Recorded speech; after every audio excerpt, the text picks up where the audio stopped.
আসসালামু আলাইকুম। আমার উপস্থিত মুসলিম ভাইরা ও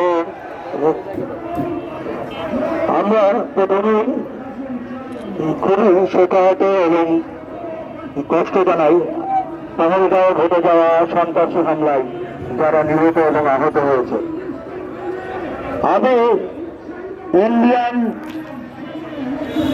প্রধানমন্ত্রী মোদী এবং কলকাতার বিজেপি নেতা শুভেন্দুকে বলতে চাই, বাংলাদেশকে তোমরা বড় করে ভেবে না। এই বাংলাদেশের জন্য লড়াই করো, সংগ্রাম করো।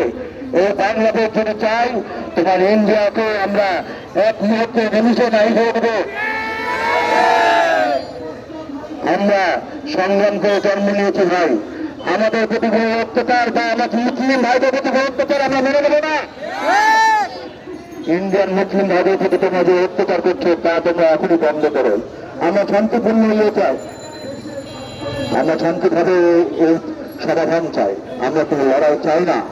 কিন্তু তোমরা যদি সেই ব্যবস্থা না নাও, আমরা কিন্তু বাধ্য হব তোমাদের এই লড়াই ভেঙে ইন্ডিয়ার উত্তর আমাদের তৈরি করবে না। আমাদের মুসলিম ভাইদের পাশে দাঁড়াতে আমাদের বাঙালি ভাইরা এক মিনিট একটা করবে না, কোনো চিন্তা ভাবনা করবে না। আমার ইন্ডিয়ান মুসলিম ভাইদেরকে বলতে চাই, তোমরা সামান্য পরিমাণ ভয় পাবে না ভাই। আমরা বাংলার মুসলিম ভাইরা তোমাদের পাশে আছি, প্রতি মুহূর্তে তোমাদের পাশে আছি।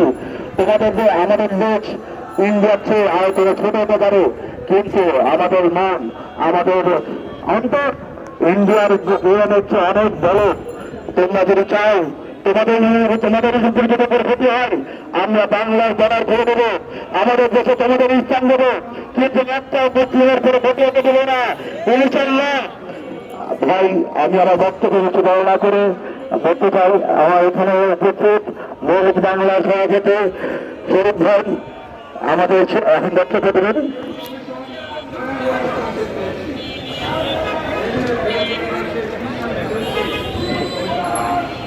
সম্মানিত সহযোদ্ধাগণ, আপনারা জানেন 1947